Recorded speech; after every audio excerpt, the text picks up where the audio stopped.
Welcome to the Money Mastermind Show. Let's talk money.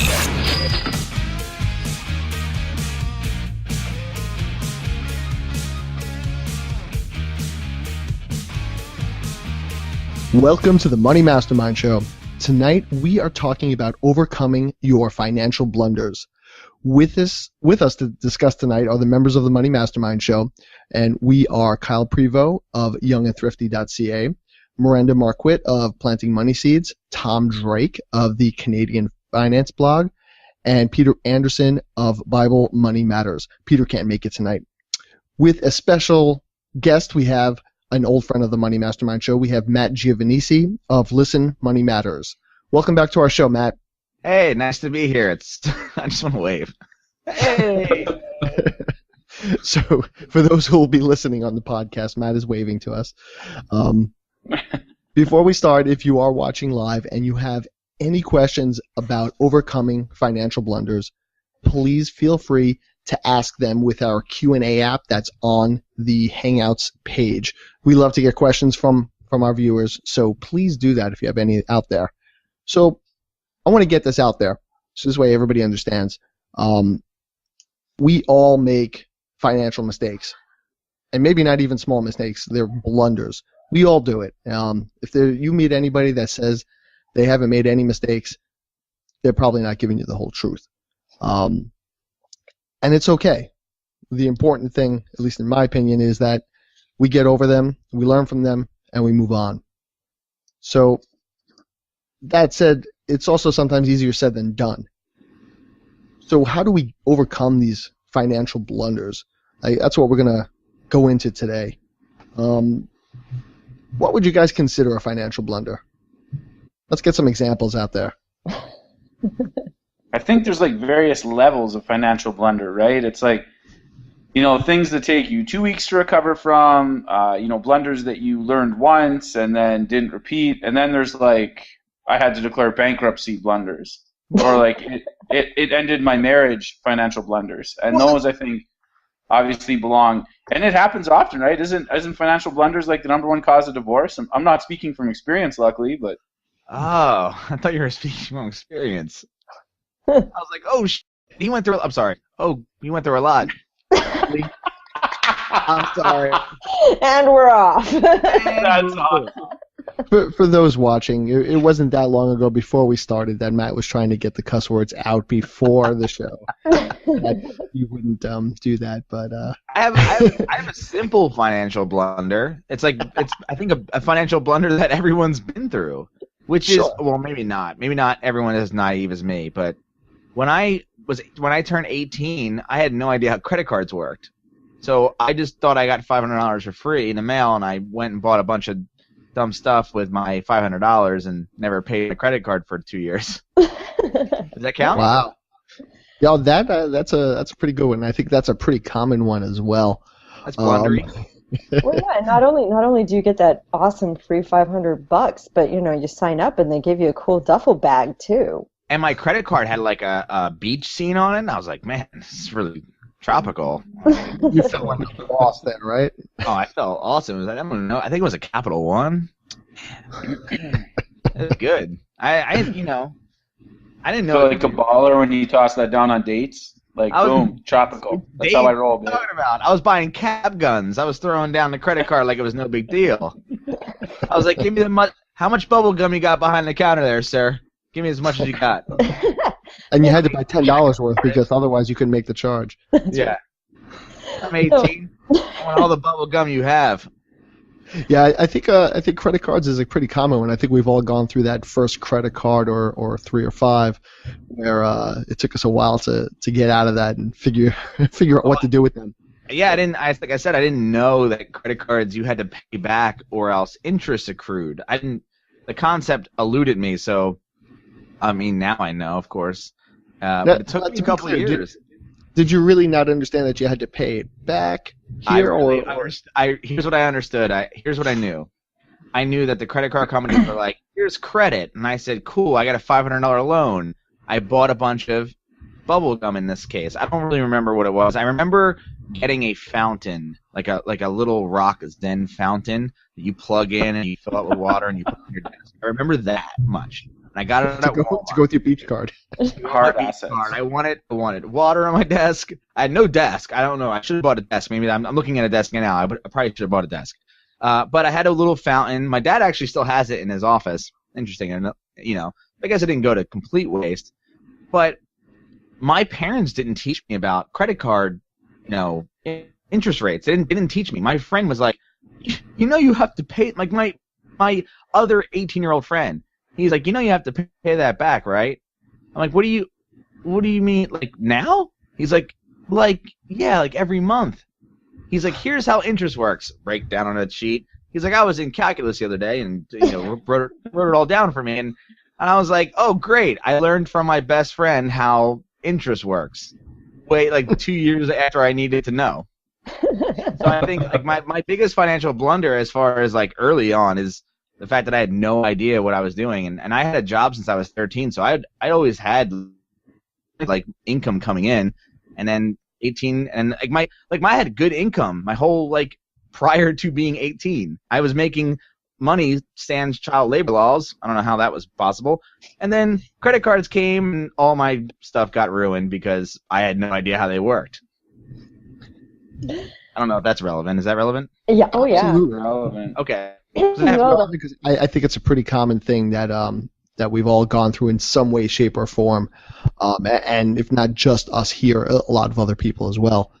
Oh, yeah. Well, and I think one of the things for me that made the whole thing really heady was I knew I had to pay it back, and so, you get your credit card and you have your first $500 or whatever, and you spend $200 or $300 on it, and then you pay it off, and then all of a sudden your credit limit goes up. So I had my first credit card for, 2 or 3 months, and then all of a sudden I'm like, now I've got a $2,000 credit limit. It went from $500 to $2,000. And I was like, this is amazing. And it makes me feel like I'm smart and fabulous and look at all this extra money, and I'm going to go down into the mall and I'm going to go on a shopping spree. You're going to make it rain. That's right. Credit cards. So, what is the blunder there, though? I'm thinking it's because you start to think, you buy into the worth that they give you. Yeah, definitely. You definitely start thinking, I should spend this money. They're giving it to me. I'm credit worthy. I need to use it. I need to show it. Good buzzwords. yes. Well, Yeah. it was just kind of, well, kind of like Matt. I mean, in the back of my mind, I was like, okay, yes, I know I need to pay this off every month. Lucky you. Then you start thinking about it like, oh, well, this is available money for me. You think of it as extra money, not like money you're borrowing, but it's like extra money. It was like casino winnings to me. That's right. It was like Funny I hit you the mention- jackpot and it came in the mail. This is It's funny you mentioned casinos, Matt, because that was going to be my first. Luckily, my parents taught me. They didn't teach me much about money, but they were like, don't mess around with credit cards. So I got that one. But what I didn't get, my parents are not gamblers in the least, right? Go to Vegas, 21st birthday, week later, I'm in Vegas.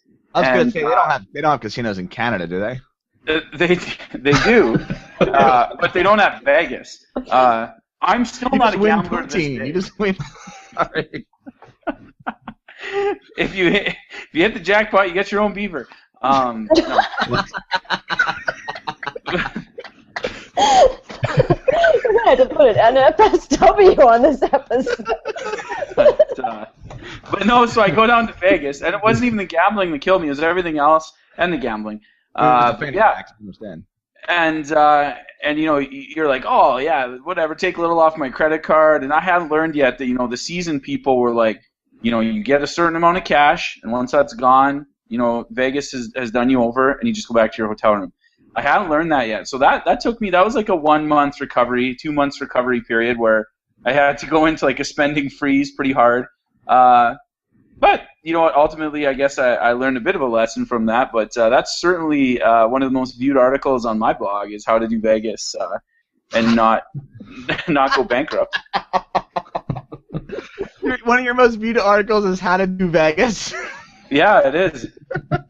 Legit. What is it? How to get rich in Vegas? What's the article? Basically, the article is talking about where to get drinks for free and how to experience entertainment that is reasonably priced, as well as gambling all your money away. And you will gamble all your money away. So the point is, like, have some fun before that happens. Okay. But, All right. I never have problems in Vegas. Yeah, I don't spend any money in Vegas. I just hate everyone that's wearing fanny packs. I'm like, I'm never gonna be you people. So I don't do it. I find the more free alcohol I consume, the easier the spending of money becomes. But Yeah, I think they do that on purpose. That's why they come around with the drinks, yeah. Isn't that part of the plan? They Yeah, put you I just go in see- and drinks, and then they give you these little chips to play with. Hmm. I just go down there, I see Thunder Down Under, and I leave. That's it. I'm in and out. No one that is. you ever want to see your blackjack pit boss look at you weird? Ask him to help escort you to the cash out room when you only have like $60. Because you know, like the high rollers that have like suitcases full. You ask for like an escort. Ask for an escort with like for $70 in chips, and they look at you like, "Are you serious?" Oh, I'm sorry. Escort. Okay. The Different other kind way of to get them to look at you weird is like hit at the wrong time. Like when Yeah. you're like 16 and you hit, and then you win, then they start looking at you and you do it again. The guy next to you, you stole my card. Relax, man. And they're like, how'd you do that? I'm Canadian. I thought we were playing for donuts. Like, No, my favorite Vegas memory is still watching one of my bloggy buddies lose $200 at the blackjack table. So, you know, good entertainment for me because he was losing money and I That's got it? to watch. Yeah, really. $200. Man, big spender. What can I tell you? My first trip to Vegas will be this April, so I'll experience my own blunders. gonna- I'll have to have another episode after. We'll have a recap.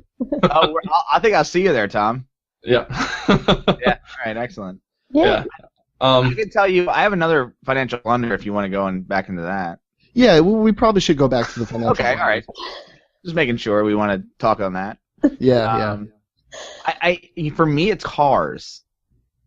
I don't know if anyone has that issue, but I've owned 7 cars, and I've only been driving for about 10 years, and I ended up getting a new car and just rolling over like payment after like I would never finish out the payments, and I just keep rolling over. And in fact, the car that I'm driving right now is a rollover from a previous car, so I apparently can't stop, and then it's still a financial blunder for me. And Is I'm that gonna- considered that? That's like 7 financial blunders. I'm gonna guess that these are all new cars as well, right? No, they're no.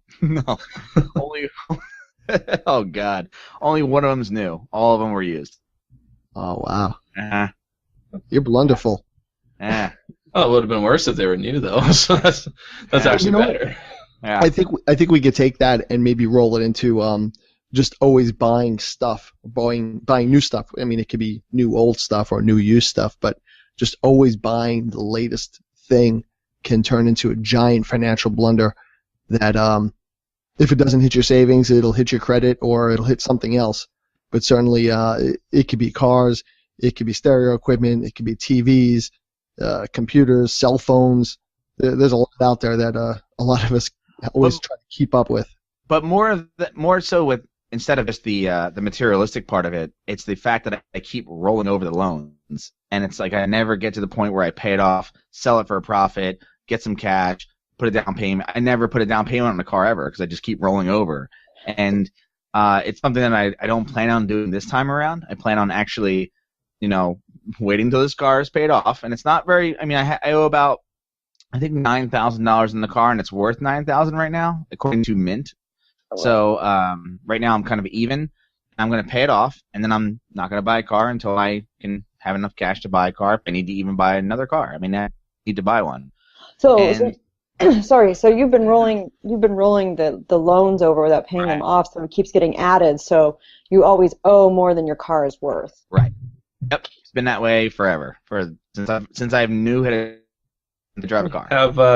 Have your payments always been the same? Because I've heard a lot of my friends and stuff do something similar. Oh, the payment's still the same. Like, yeah. No, but you're paying for- I've owned. That's a good point. I've owned. I owned a Jeep Wrangler at one point. It's a brand new, the only brand new car I ever owned.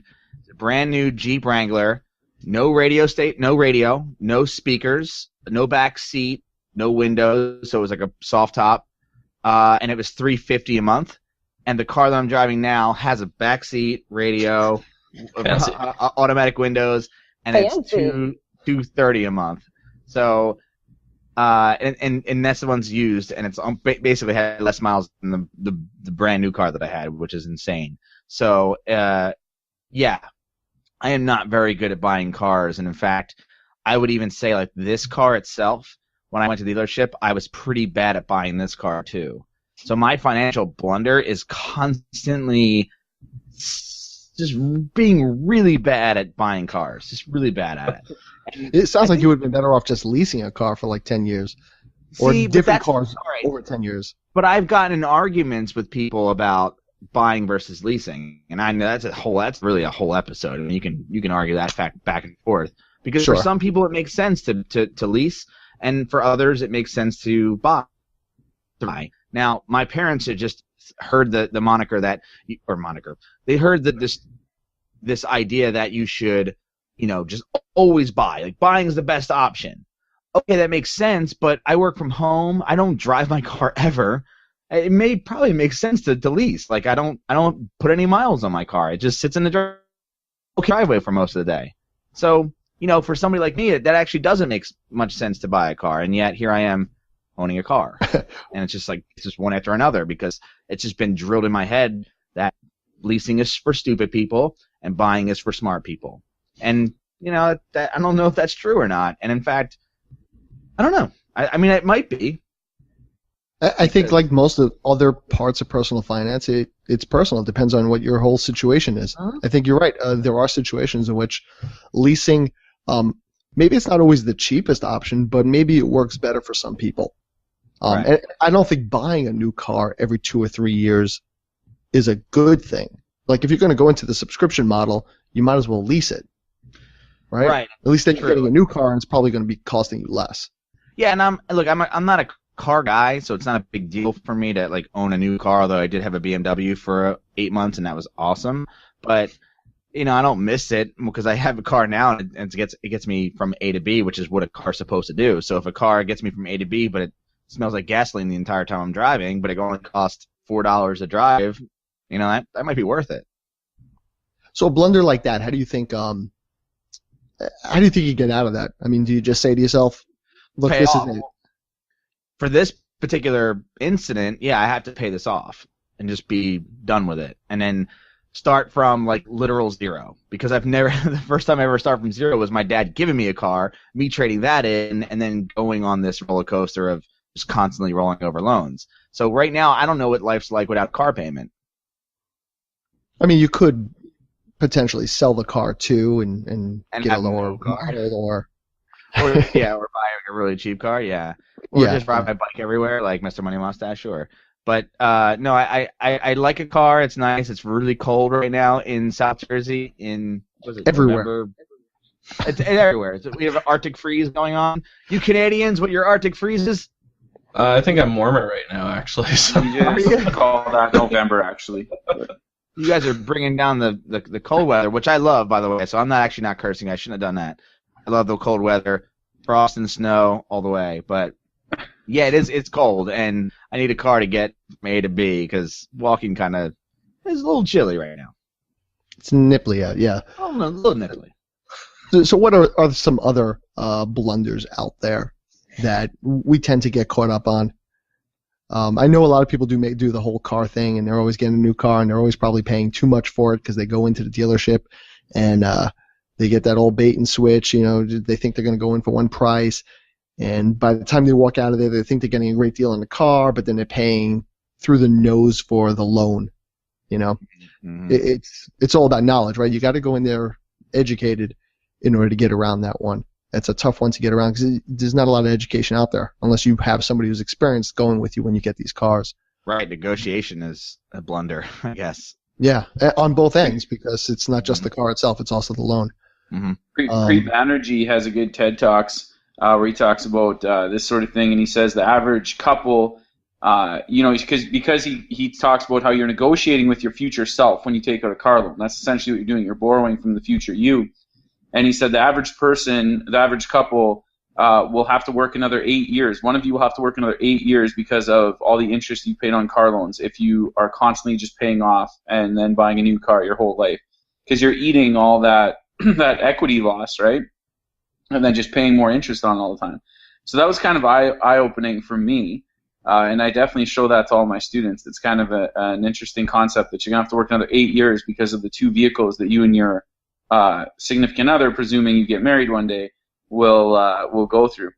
And I think it's also the type of thing where it's common when you go into the dealership, and I don't want to dwell too much on buying a car, but I think it applies to a lot of other things too, where one of the things they hit you with is how much are you willing to pay?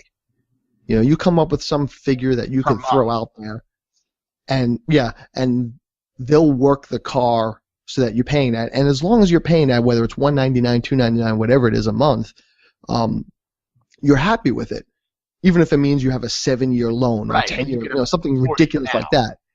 And you don't realize you're paying $600 for a $200 stereo system in there. It fits in that $199 deal. But I think we get caught up with that also in a lot of credit cards, as well as just buying new stuff also. I could buy that new computer now and it's only $29 a month for 50 payments, but it's only $29 a month. So it's actually pretty cheap, right? And we get caught up in that. Or in credit cards with your minimum payments. It's only $15. It's not so bad. I'm only paying $30. It's not so bad. And then you keep adding it up, and all of a sudden your minimum payment's a couple $100 because you got a few cards out there. And now it's a problem because a big part of your paycheck's going out to these minimum payments, and you're not really doing anything except letting that grow for the credit card company. Yeah, that's just bad psychology. Everybody always likes those smaller prices. Like it's nicer to think you're paying $200 a month for your car instead of $30,000 for your car. So. Yeah.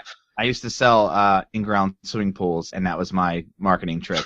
I used to create these billboards like, you can afford a pool for only $19 a month, because that's a way smaller number than $36,000 for an in-ground pool. So, yeah, it's good marketing. Right. You might pay it the rest of your life and owe your firstborn child, but it doesn't matter. You can get an in-ground pool today for $19 a month. That's less than 3 cups of coffee a day. Yeah, and isn't that common? Don't you see that everywhere? That you can do this for just the price of a latte? Yeah. If your latte is $40,000 over the course of I mean, I don't think I drink that much coffee. I don't know. I might be a contender there. Yeah. Drink less coffee, and you could afford your cars now. Don't drink coffee, and you'll have a pool one day. You fill up your pool with coffee. Now you're talking about my dream life. How did you crawl into my mind and find out my dreams? My visualizations. That's why I'm the moderator. There you go. What other? I have more financial blunders. Well, let's just talk about some others that the audience out there might be going through themselves. We talked about cars. We talked about credit cards. How about a house? I think that's a. Yeah. That's a. You're getting old when HGTV. You're getting old when HGTV becomes your default channel. And you like Property Brothers? No, well, I'm not a huge Property Brothers, but I like the voyeurship of watching like Rehab? House Hunters. Oh, House Hunters is good. So here's the juxtaposition, though. You see the House Hunters International, and they're showing places, and they're like, oh, here's your kitchen / laundry room / dining room, and this is a big apartment. It's like 800 square feet in Turkey. And then right after that comes like House Hunters Houston or whatever, and it's like 6,000 square feet. This place isn't big enough for me. And you realize how like North Americans view housing and space much differently from the rest of the world, and how I'm not sure it makes us that much happier having all that space. So I think people overestimate how much house they actually need quite often.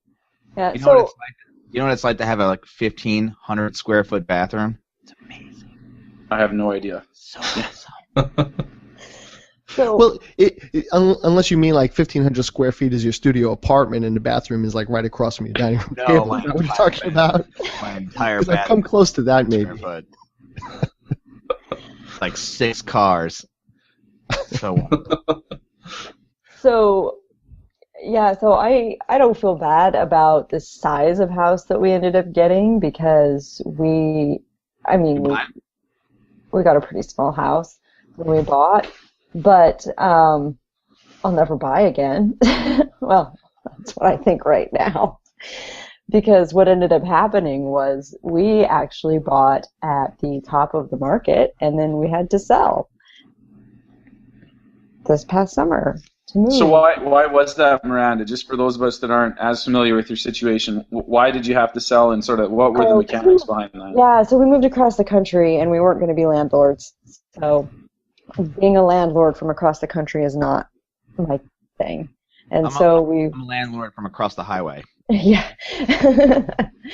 So we ended up selling, but since we had bought at the top of the market, we ended up, having to take a loss on it, and it cost us a little more than, all said and done, I had to come up with a little more than $11,000 cash to make it happen. And I got some of it back, of course, like when the escrow was refunded back to me, so it ended up being a little bit less than $10,000, like when it settled out. But I had to come up with $11,000, so. Yeah, just to sell your house when you expect just to sell our house. Be making money off of it. And so. Is that a blunder you could have avoided, though? Probably if we had waited. A different year? Yeah, if we had waited 1 year to buy the house. You don't know that, though. But that's the other problem. You don't know. And so. Right. And we were in the house for 7 years. So, I mean. You got good use. Yeah, so, I mean, so actually that's kind of a case where we did everything right, but American dream. We didn't put down as big a down payment as we should have. Okay.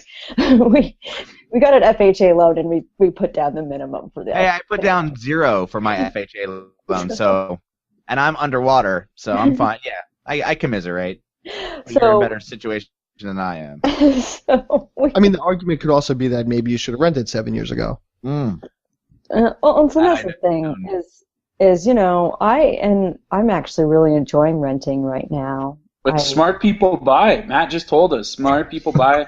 His parents told him. My parents told me. Only dumb people rent, right, Glenn? Yeah. Oh, wait. What are you saying? Wait, I don't know. what? What are you trying to tell me? I totally agree with Miranda. I'm just saying the common sense isn't quite what it should be. And sometimes just going with this so-called conventional wisdom and kind of going along with what everybody says you're supposed to be doing can be a problem. It's really depressing, but if we had rented a comparable size house for those 7 years and invested the difference, because our mortgage was more than what we paid in rent each month. So our mortgage ended up being about $300 a month more than what we were paying in rent before we bought the house.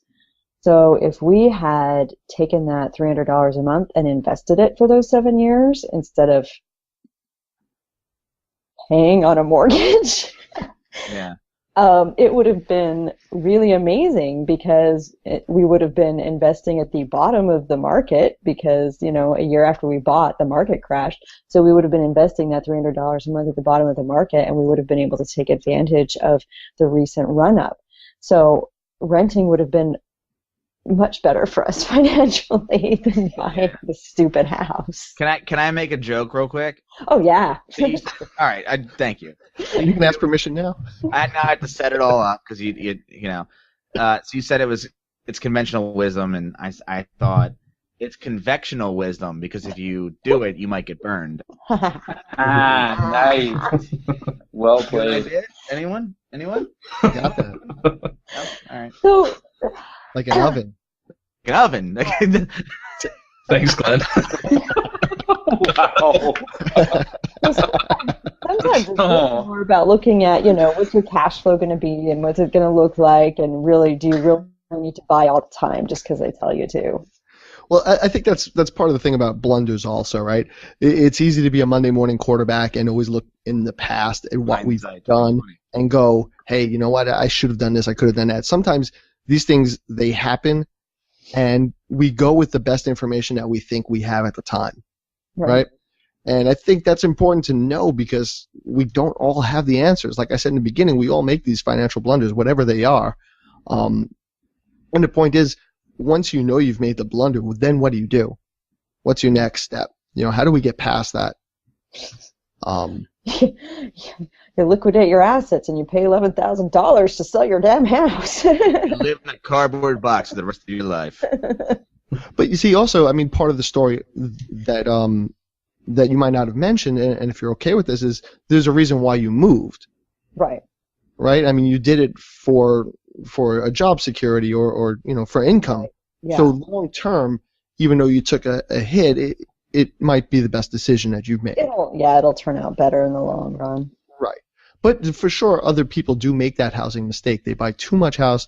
They don't, again, like a car, they don't do the best they can for the best rates, and just like a car or buying something else, they go into buying a house and the real estate agent or the banker says, you know what, you can afford $4,000 a month based on the numbers you gave me. And your eyes light up and you go, wow, I could buy a lot for $4,000 a month. That's awesome.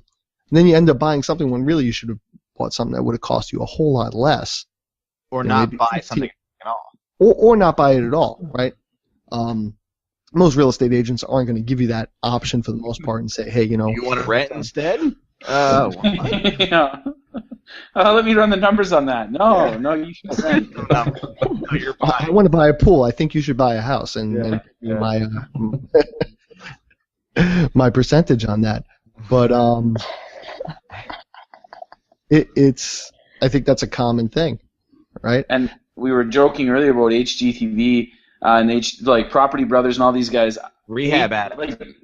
Man, all like Lowe's and all these construction companies, they should pay royalties to HGTV because the Reno stuff, the Reno craze that they have inspired is amazing to me. Like, oh yeah, sure, we're just gonna tear out this kitchen and bathroom, and oh god, now the living room looks terrible. Let's tear it all out.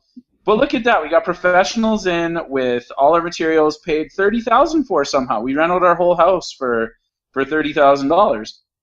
And then people start trying to do this stuff on their own, and by the time they're priced out, and then all of a sudden now this room doesn't look as snazzy as the rest of the rooms, and all of a sudden you're borrowing against the equity in your house to reno your house, and it's just, I've seen it happen where otherwise logical thinking people who wouldn't make credit card mistakes or casino mistakes, like 18-year-old Kyle Friedman did. TV mistakes. Yeah, they're making $100,000 HGTV mistakes, and like Glenn was saying, they don't understand how the interest rates on their loan works, and they don't negotiate it. So all of a sudden, those granite countertops that were like a really expensive luxury are now an insanely expensive luxury. But granite, I mean, come on.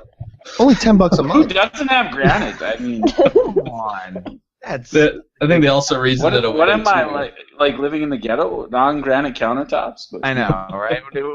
What is this? 2013? Come on. God, I got granite countertops now. My dad's a kitchen designer, so I had to stick up for granite countertops. I'm not kidding. and That's a good pools. selling point if you're Two selling. things you need: indoor pool, in-ground pools, and granite countertops. My mom's a real estate agent, so eat it. We'll sell you everything you need for your luxury home. I mean, what kills me about those shows is, like you say, Houston or other areas, and those homes, they end up costing less than, like so much less than what my house is where I live. So even to start making those renovations, to start to even think about doing that is so out of the league anyway. Like there's no way I could catch up with that. But these shows and these stores, they make it seem so possible. You walk into a Home Depot or Lowe's, and nothing wrong with it. I mean, I love those places because they're super convenient. But you go in there and you start to think you can do it all. What was that, Matt? I just made a great joke and I didn't realize it. And I said the ceiling fan area in Lowe's is mind blowing. Because it moves air. Thanks again, Glenn. Great dad joke. Come on. Wow. Nothing makes a bad joke better than explaining it. Get it? Because the fans blow on your. Okay, We hear all week. Yeah. Are they whistling? Are they whistling in that space between your ears, Matt? Is that what's happening, dude? It's very mind blowing where I am. You have no idea. So let's go into a few other blunders that might be common out there. We got some credit cards. We got housing. Just buying lots of stuff. Cars. What else? I got one. Go for it. I just started investing in March. Ooh, So you should have not been investing years ago. investing Did it in invest whole- in months? What kind of return does March can get relative to December? Since we're on the bad joke. That's all right. Fair enough. I think he's saying he didn't start as soon as he should have. Right. Well, you've been investing in cars all these years. I had a good thing going with my car all over.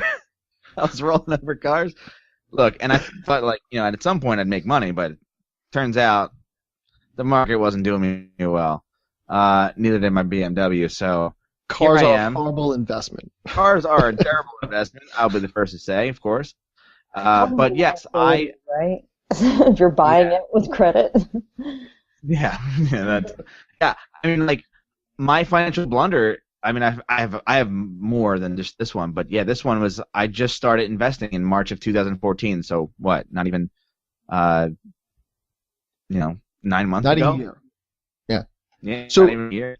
I think a lot of us, I mean, I certainly didn't invest in my 401k Oh, right when I had the opportunity. cashed out my 401k. That's also a blunder. That would be a blunder. We're investing, I but win financial blunders of the panel, by the way. I win. Yeah. Good Lord. that's why we have you on the show, Matt. Yeah. Cashing out your 401k counts as So- like five. So I want to hear this story. Which one? Like, were the hookers and blow involved? Like, what? Okay. So there's 4 hookers and no blow, all heroin. Anyway, so no, I don't. No. What part of it do you want me to talk about?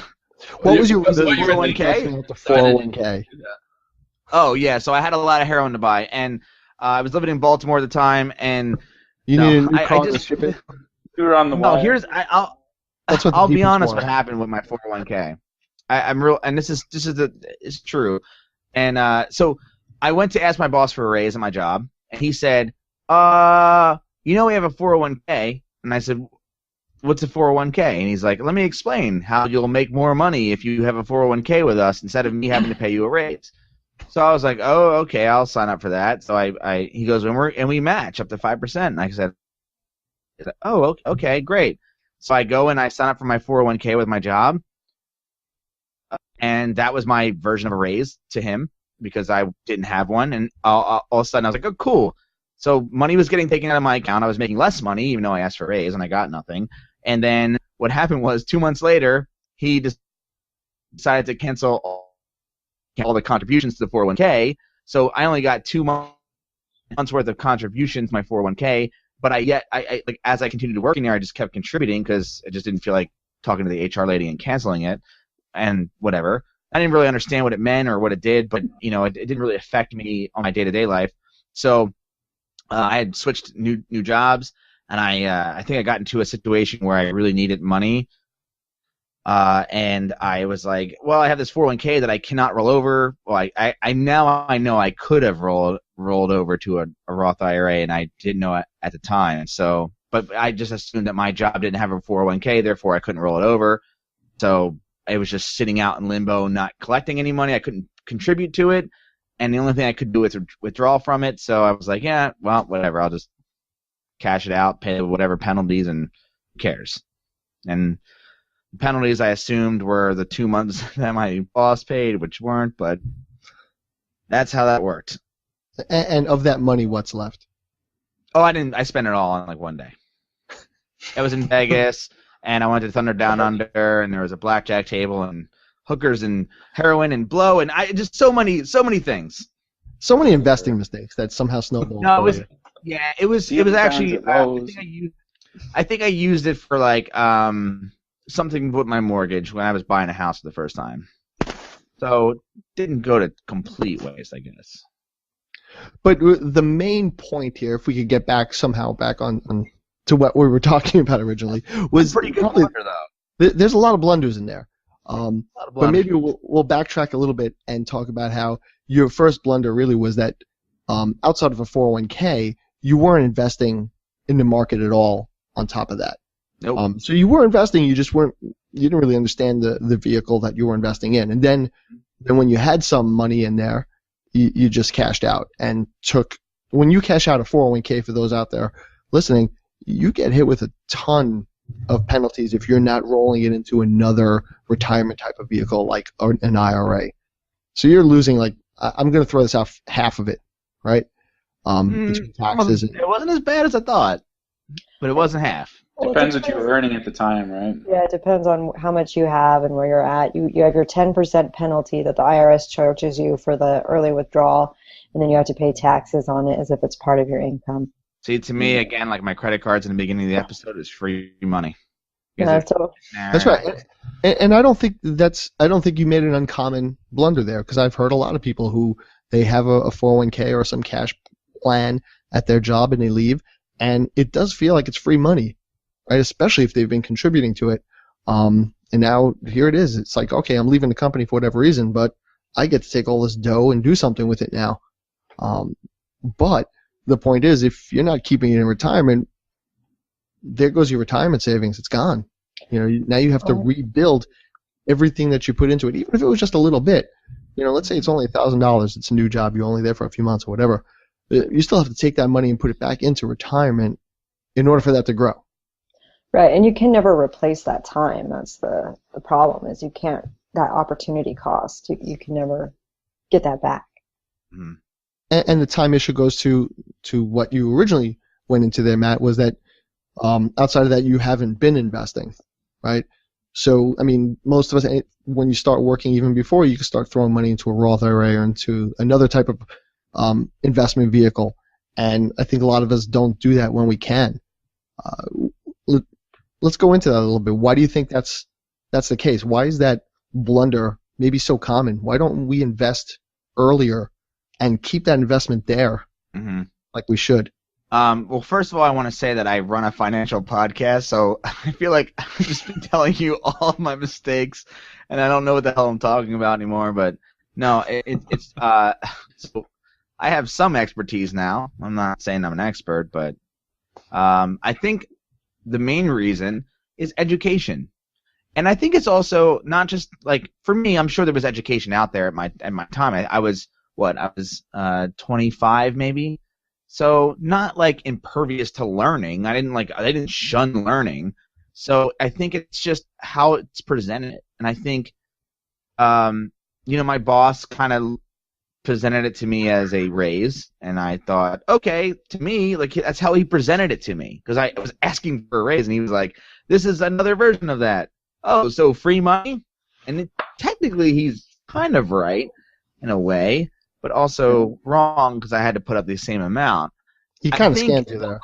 Yeah, I think the lack of education in an understandable, like, simplistic way for people who are just getting into this idea, and it's the same thing. And I'll tell you what.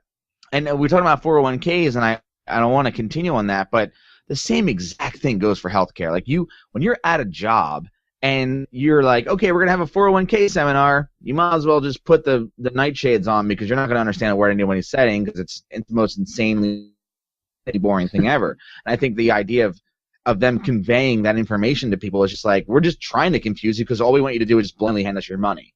When really, you really should know what your money's going into. You should have control over what mutual funds or what ETFs, if you can even do that, where your money goes. But no one cares. They just throw their money in there. They're like, oh, I'm an adult. I have to have a 401k. Well, no, yeah. I mean, the truth is, yes, you have to have a 401k if it's at least offered to you, but make sure you're getting it for the right reasons, and make sure that you're investing in the right things once you have one. And it's just a shame that, it's just a lack of education. And who the hell wants to learn about that? I think the wording sucks. Both words. 401k sucks. It's a bad word. And see what I did? And because I'm getting heated up now. And the other one is retirement account. Both of those things young people don't want to hear at all. One's a friggin' word or number and a letter at the end, and one's retirement. Let's call it something else, like wealth building account. Like, just call it something with some, like, pizzazz, so that like millennials will want to understand what that wealth building account. I want to know what that's all about. Let's do that. It's all about marketing. And I think a lot of, like, these financial companies would be better off if they just pitched it a different way. And I know that's, I don't know if that's going to ever happen, but I think it should. Yeah, I mean, when you're sitting at your 9 to 5 and you're worried about getting the next TPS report out, Yeah. uh, What the hell's that know. mean? Yeah. Worrying about getting your head dizzied by all these different choices that you have in these 401k. I mean, they named it after legislation, right? Yeah, well, where do you get the decision energy and power to put your head around it? Who wants to learn about a number and a letter at the end? It's just Cookie and Monster. even like IRA, it's like individual retirement account. You're just thinking like, oh my God, I'm 20. Why am I thinking about retirement? That's what 80-year-olds do. Like you have that mentality. When if it's like that's like you're 20, that's when you should have an IRA. Like that's when you should start. It's super early. So why are we pitching it to the seniors? Like that's what we're, you know what I mean? Like retirement is what we pitch this. The word retirement is what we pitch to seniors. It's not what we pitch to young people. It's just a bad choice of phrasing, and that's why people don't want to learn about it, because it's just the marketing is just all incorrect.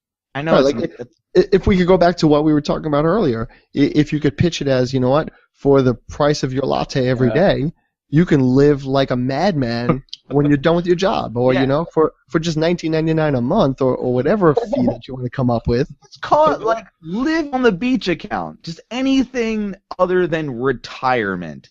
It has the word tire in it. Tires are the boringest pieces of rubber on crappy cars. It's like I don't know. I can get started. I can do this. Like marketing in the personal finance or in the just in the financial world is it's just horrible. It's just bad. And yet it's brilliant at the same time. Well, on top of all that bad marketing that nobody wants to actually take the time to put their energy into, there's so many choices and so many people who are out to get your money for the wrong reasons that I think a lot of people just shut down and go, you know what, I don't want to make the wrong decision, right? Because this is my money. And there's too many decisions to make, so I'm just going to sit it even and not do anything. And you know that, and that's true. And you know what happens when you start talking about 401ks? You just hear like nerd. You hear like it's not even like cool to know about that, even though like that nerd you're coughing at is going to be a millionaire by the time you're the poorest person in the world. And I think that's a shame. I don't know how else to like. And that's a shame because I was that guy. I was the guy coughing nerd in the corner of the classroom because he was talking about 401ks and pushing up his glasses. Sorry, but it's just like I think it's just I don't know how else. We're losing you. What happened at? Did you hear me? I just don't know what to do at a certain point. Like, how am I supposed to make that any better? And how do we fix that blunder, I guess, for other people besides them listening to us spiel about it right now? Matt, you'd probably like the terminology we use for one of our accounts here in Canada is the tax-free savings account. So people don't like paying taxes, and there's nothing about retirement, even though you could use it for that. So it's that is a great. See, the Americans would love that. They would. They would be like, F taxes account. Like that would be a perfect. We don't want to pay no taxes account. Like then that's what we need. Like the guy's like got no teeth on the cover. And he's like giving a middle finger with American flag on his head. Like that would be the perfect. That's American. That's amazing. It would be, I hate saving and I'm all against saving, but I'm not paying taxes, so I'm going to do it. Yeah. Stick it to the man. Get your government hands off my Medicaid. It's like that's the kind of thing we need. Yeah, the right to bear arms and pay no taxes. That's right. But you know what? If it works, if that's the type of financial trick we need to get people on the board. semi-automatic account. And just as an aside, if you are Canadian, you should be using your TFSA because that thing is awesome. I wish it's way more fun. Yeah. It's way awesome. The TFSA is awesome. And some people like to even improve on the tax-free savings account. I would like it called, and some people have. This isn't an original idea. A tax-free investing account. Yeah. There is some confusion, yeah, and so that would promote like Miranda was saying, it's awesome, and it's even better than like rather than sitting in a high-interest savings account, which is what many people use it for. If you're actually earning investment returns on it, that's even better. So. And to be clear for U.S. people, you can put investments in it. It's just called savings account. So I think that does confuse some people where they think, oh, I have to open a savings account in here. But it's really just a tax shelter for pretty much anything. That sounds. Why am I still in America? What's going on? That's what I ask myself I every know. week when we do this show. Good. So good up there. Yeah, if we're gonna have their Arctic I cold, love we might as well have their good counts, right? No doubt. Yeah. But okay, Warm so weather. we've talked about a lot of financial blunders: credit cards, houses, investing. I mean, we probably could do a whole week show. We come back every day for a few hours and just keep going and talking about different blunders because we've all made them, big and small. And I had a whole list here, and I don't even think we didn't even talk about insurance, bankruptcy, bad business decisions, bad relationships, divorce, the wrong job, school loans, general debt. We'll do another one of these in a couple months. It'll be great. Maybe Matt can come back on because he's probably got some more for us. I want to mention one more financial blunder, actually, if I can, because you mentioned healthcare, and I went to sign up for healthcare.gov or the Affordable Care Act or Obamacare, whatever you want to call it, and their servers were down, and I could not access their operating systems were down in the call center, so I could not even access the website. Just a fun little topical thing. But how was that a I had to go blunder? through. It's a blunder for them. Did you at least go back and sign up eventually? No, that was yesterday. I didn't. Oh. I thought you meant back when this was a this is news yesterday. story about how terrible the website Oh yeah, was. no. Have you had health insurance up until then? Yeah, I don't have health insurance right now. Okay. Careful. So this podcast better not get me into any accidents because you're going to be paying for it, all of you. You should come up to Canada. Well, except Tom and Kyle, but you know. So you make a financial blunder, right? How do you get out of it? What are your steps? What do you need to do? Just in general, no matter what it is, what are some common things that we can get out of it? Yeah, so I'll go ahead. The first thing you have to do is face up to it, I think.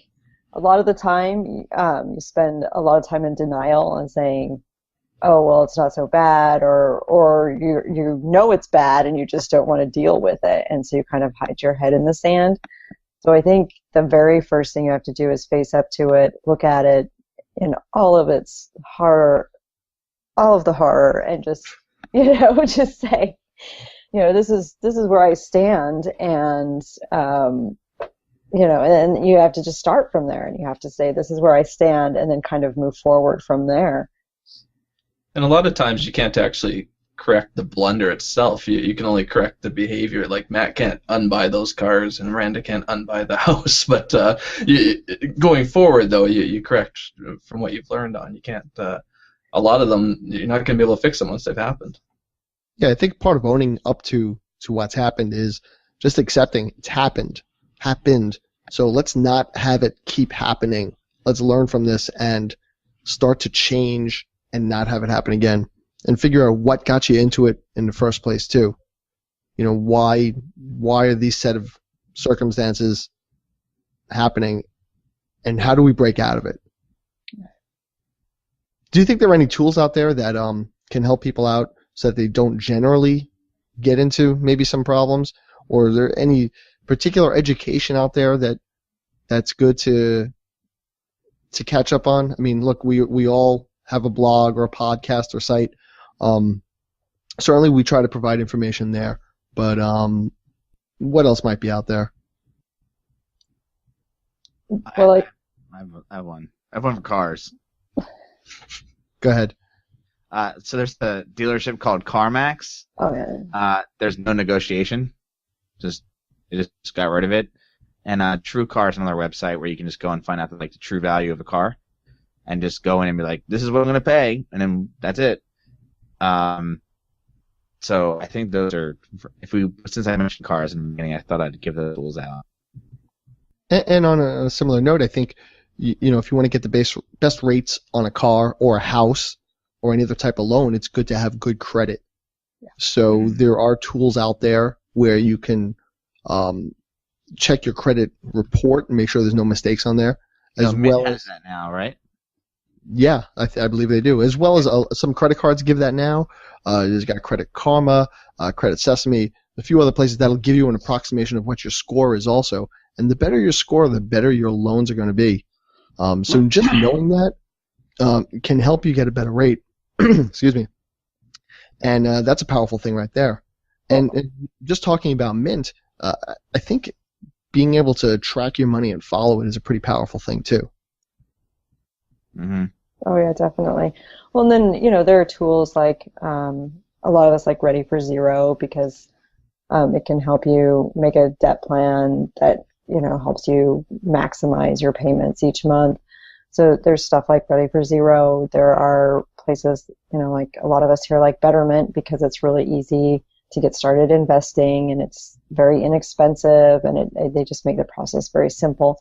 So I think kind of starting at the basics of just, saying, well, let's get started with these basic things and take these simple steps because sometimes that first step is the hardest thing. So if you can find something that kind of breaks it down for you, makes it a little easier to take that first step, I think that's a good way to go. I like to second both Ready for Zero and Betterment. In fact, Betterment is what I started investing in March of 10 months ago. So that's the first thing I ever did as far as investing that's legitimate, on my own. So I have to thank them because they made life so much easier, so much better. Mint. And I know you're also a fan of Mint for tracking your money. Love Mint. Mint tracks like I said, Mint tracks my credit score now, and it tracks all my accounts. I look at it, frequently. I used to say every morning, but now it's like every other morning or maybe once a week or whatever. It's a great tool for just like getting a bird's eye view of your entire financial portfolio and just knowing like I'm good. It just makes you feel good. So. Or even just seeing where all your money is going up across all your accounts. You don't realize all the little things that we might spend on and how it affects the overall picture of things. And that's happening to me recently with certain lifestyle changes. And, I'm seeing like, I'm spending more in restaurants and movies and dates more than I should be. So it's, more than and then Mint's like, do you have a girlfriend? What is going on with you? Well, you don't spend money on the movies. You're nuts. Yeah, I mean, I've been using Quicken for a few weeks now, and just seeing everything pop up in the one account is pretty powerful. And I know if Peter were here, he would mention You Need a Budget. YNAB is another popular one.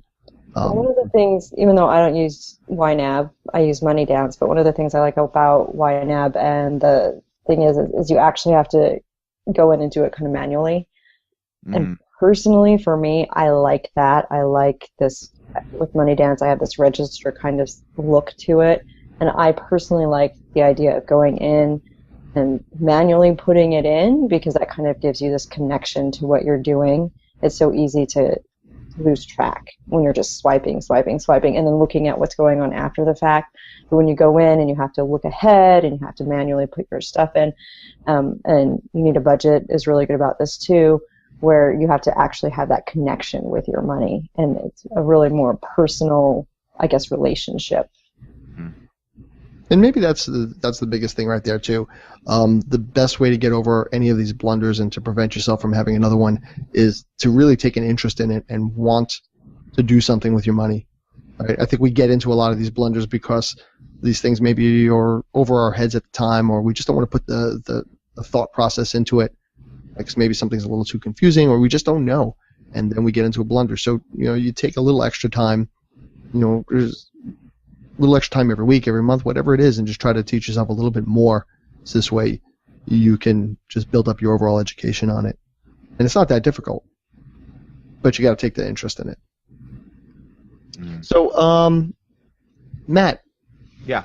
Let's finish up here. I think we've talked a lot about blunders and different blunders we've gotten into. Why don't you tell our audience a little bit about this podcast you mentioned? Listen Money Matters. It's a podcast that I co-host with Andrew, and we talk about personal finance, just like you guys do here on the podcast. We're a little dirtier. we tend to use a little bit of profanity, which has costed us some advertisers or costed us some sponsors, but we are hoping that some really cool sponsors will come on the show. But yeah, it's been fun. We do a daily podcast. It's every single day, 7 days a week, and we rank high on iTunes, and it's fun to do. It's just yes, and in this podcast I may have mentioned Financial Blunders, and if this is the first time you've seen us and you don't know who I am, yes, I may look like a complete moron. The truth is, I am a complete moron, and that's why I have Andrew, the co-host, on our other podcast. So it's he's the financial expert. I'm the guy that asks questions that are more down to earth, and it's a good mix. So it's fun. So it's this a Money fun, Matters informative podcast. podcast. Yeah, we have guests on, and we talk about high-level subjects, low-level subjects, and it's sort of really cool. So it's fun. All right, so go out there and check out that podcast after you've subscribed to ours, The Money Mastermind Show, on iTunes and Stitcher. Yes. So thank you, everyone out there. This is a fun episode. We could have easily, like I said, kept talking. I mean, there's so much that we can go into as far as financial blunders, but I think we did go into a lot here, and hopefully we've answered some questions out there for some people who maybe have made some blunders out there on their own. You're not alone. We all make our blunders. So thank you for joining us, and until next week, be good with your money. Thanks for joining us on the Money Mastermind Show. Get more information at moneymastermindshow.com. Don't forget to subscribe to the show on iTunes and YouTube, and follow us on Google+.